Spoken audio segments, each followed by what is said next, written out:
Today we're moving on to part 3 of the Game Theater in a Box build.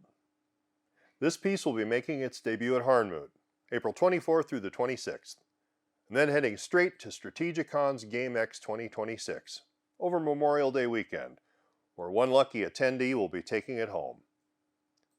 So today we're finishing the chest, the box, the heart of the whole build. At the back of my studio, behind this door, is something special. A space where stories aren't just told, they're lived.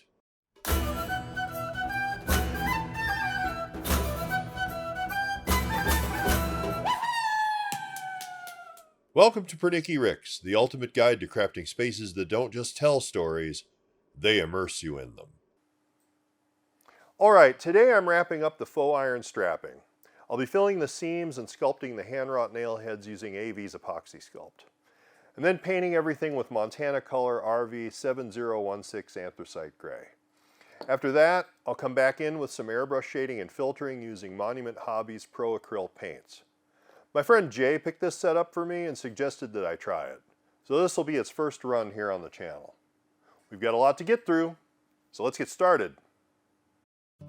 First, we'll attach the lid and box with the hinges. I'm using 1024 T-nuts and machine screws.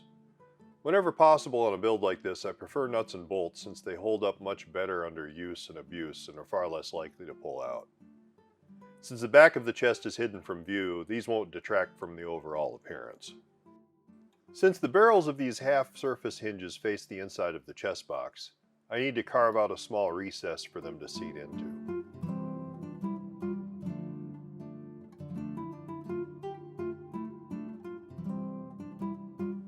And finally, more T-nuts and machine screws for the box side of the hinge.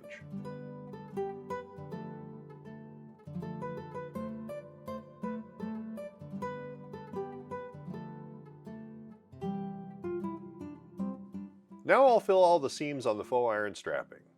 I'm using Epoxy Sculpt, which is a two-part epoxy putty or clay which is water soluble until it cures.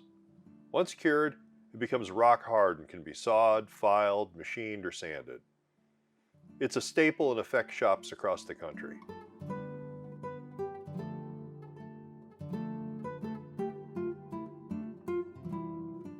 I'm creating fillets in the straps that are meant to look like they've been hammered over the straps beneath them. The straps that are supposed to pass underneath are left untouched.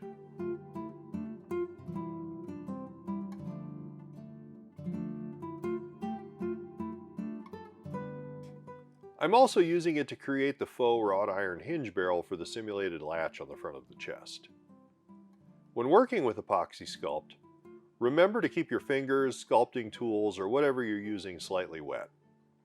It helps prevent sticking and makes it much easier to smooth and shape.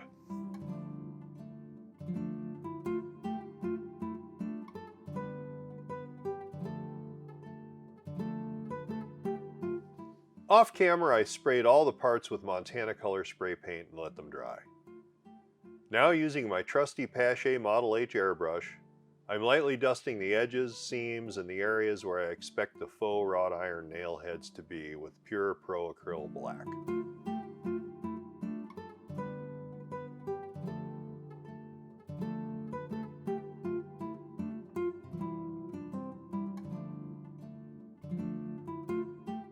I attach the loops for the rope handles using the same method as the hinges.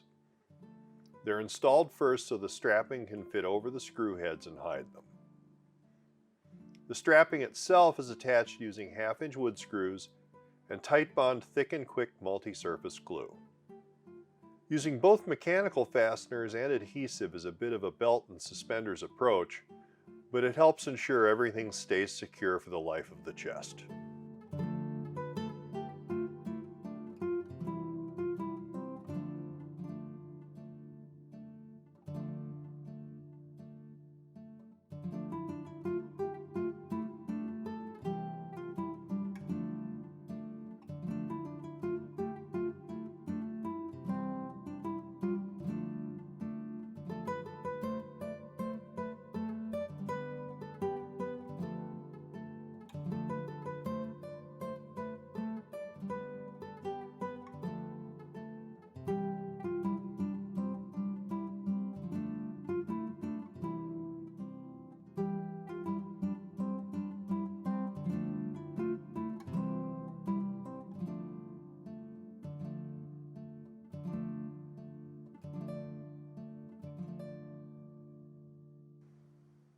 So that's all the faux iron strapping added to the box and the lid structure. It's already beginning to transform from a simple birch veneer plywood box into a heavy iron-bound chest. Next, using Apoxie Sculpt, I'll apply artificial wrought nail heads to cover the Phillips screw heads and build the next layer of illusion. So now let's mix up some Apoxie Sculpt and get those knocked out. To simulate the large hand-wrought nail heads, I first place a small ball of Apoxie Sculpt over the Phillips screws and press it into place with my fingers. Then using a palette knife, this one is actually an old pharmacist pill counter, I press flat spots around the edges and a few areas on the face to break up the round shape. This helps it read as something formed by repeated strikes from a blacksmith's hammer.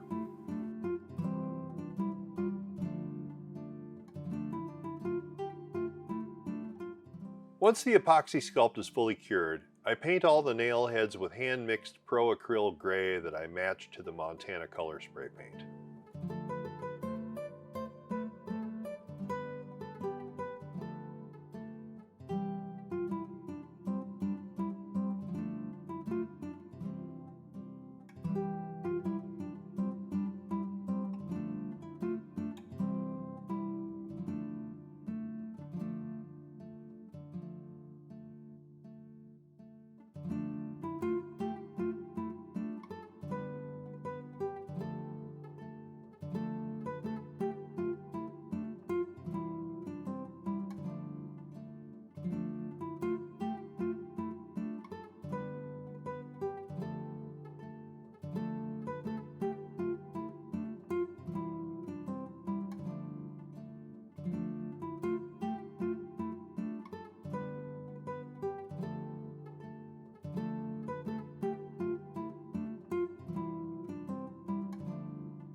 Then I apply a light rust brown wash,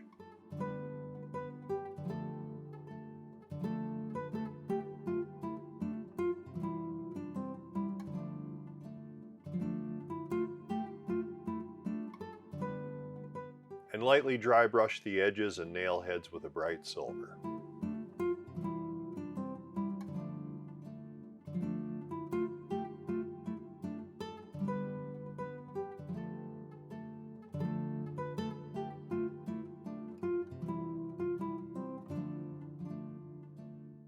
Finally, I loop some heavy sisal rope through the mounting loops, overlapping both ends in the center so there are 3 sections of rope in the middle of the handle.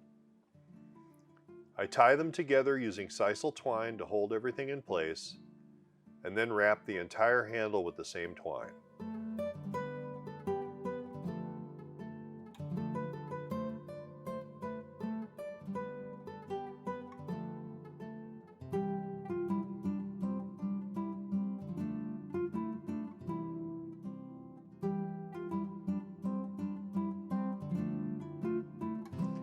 After wrapping, I wash the whole handle with a gray paint wash to give the rope an aged, weathered look.